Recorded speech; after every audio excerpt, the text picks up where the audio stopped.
Good morning, guys. Today I am in Hiroshima, Japan, which is about 1,000 kilometers south of Niigata, where we normally are buying our koi.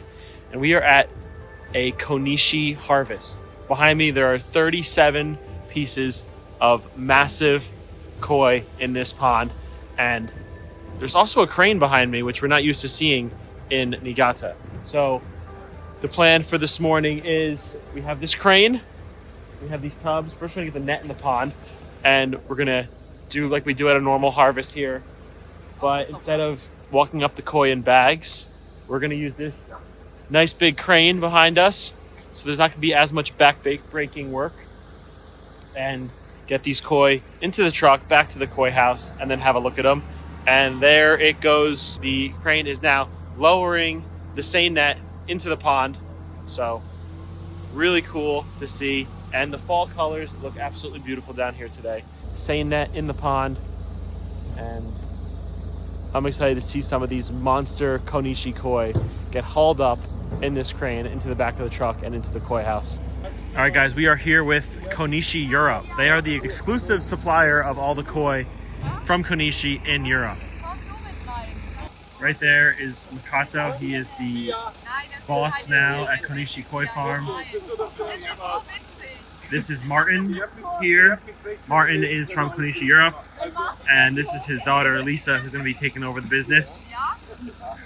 So cool to see the koi go to the next generation. So now we are taking the seine net. And by we, I mean everybody but me. I'm sitting on the sidelines here with my buddy Cooper. Hey guys. Cooper's from Aquafana down in Virginia.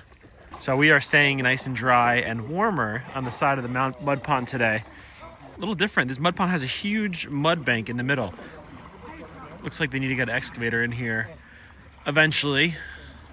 But the mud also looks very deep there. We have someone stuck in the mud.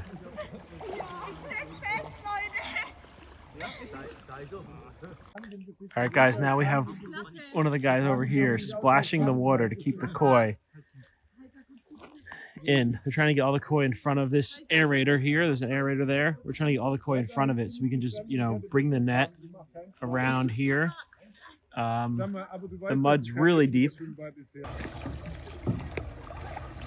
The oyagoi harvest has begun. Now we have all the koi in the seine net here. About 8 pieces are in the pool, and the next step is we have this container over here, and that's going to go to the end of this crane, and the koi are going to take a nice ride in the air. These are all the female oyagoi koi that are producing the beautiful Konishi fish that you guys know. Giant Ochiba.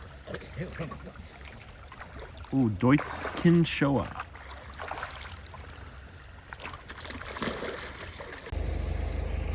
All right, guys, it looks like the first container is ready to go up into the truck, and then Makoto's gonna lift the koi into the truck.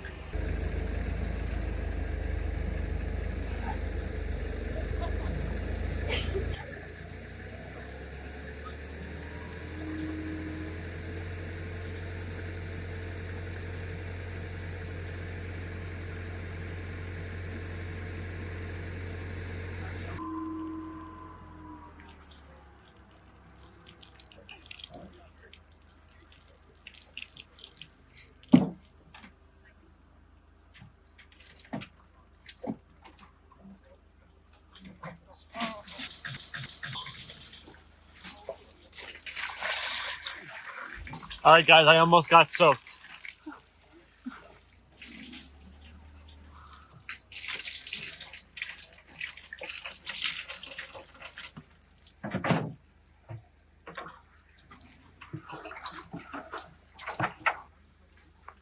First couple koi going into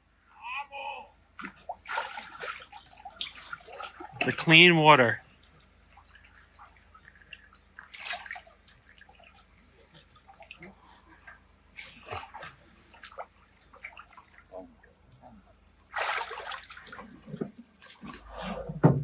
Just like that, first few koi out, we have the next tank full of koi already.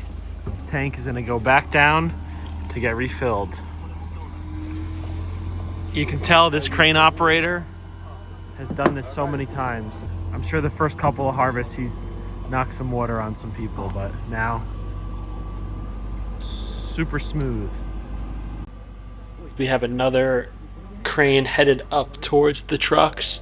Amazing thing about this is they're putting 3 to 4 koi in every single one, and these are massive parent koi from Konishi. It's evident that Makoto knows each koi as he's picking it up. I actually convinced him to wear my Ray-Ban Meta sunglasses during this harvest. I was a little worried they were going to blur his vision or something, and if he dropped a koi, it'd be my fault. But decades of experience proved me wrong. It's just so cool to be part of these harvests and see how they handle each koi and know, oh, okay, this koi is going to go for this breeding pair next year. I mean, I pushed and pushed. I really wanted to buy a few of these fish, but unfortunately, they are all way too important for the Konishi line. One thing interesting about this farm in particular is Makoto keeps backups and backups of parent breeding stock. So once he finds a bloodline that works, he'll then keep males and females from each line to make sure that if anything happens in the future, a koi gets damaged or dies, he has a backup to continue the line to know what works. So, Another beautiful Showa heading into the tank.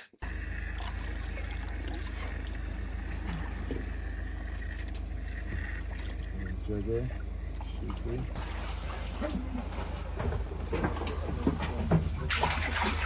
All right, guys, so Makoto's sorting different koi for, I guess, different tanks he wants to put them in at the greenhouse. Only size. Size. Oh, size.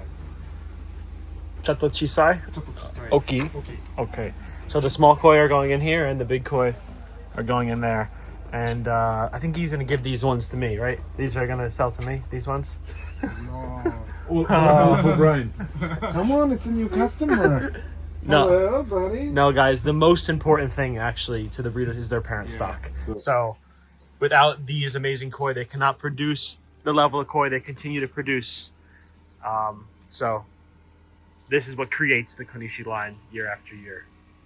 Another truck full of beautiful koi headed in, and very quickly these fish get sorted. You know, one thing I was surprised about during this is most breeders in Niigata, they put the koi into a baby pool and we bring them up one by one, and we use a chemical called matsui. It actually helps the koi relax a little bit, and here these koi are super active. The water's still a bit warm, and Makato's just handling these fish so well and moving them in. And to the right side of us, it's a steep bank that probably goes down 40, 50 feet. No worrying at all, just each koi getting handled so perfectly. One unique thing about most of these koi is Konishi Koi Farm is famous for their giant Karashigoi. I think he said he harvested one that was 115 centimeters. And almost all these varieties now, he's bred Karashi into. So it's something that the farms in Niigata are just starting to do, but he's been doing it for years. So now you can have Kajaku with Karashi in the line. So at almost every variety now, he has Karashi into the line, which builds for a better koi at a stronger bone structure. All right, so this is a pretty interesting thing, I thought. The harvest is finished. We're all ready to head back to the koi house, and they actually hoist up the seine net with the crane, and they're shaking all the debris out of it and drying it off. Usually in Niigata, we just pull it onto the bank and let it sit there to dry, but here we're shaking the whole thing out and making sure whatever got on this net is off of it. It's very unique to me to see this giant net in the air. And now off to the koi house, guys.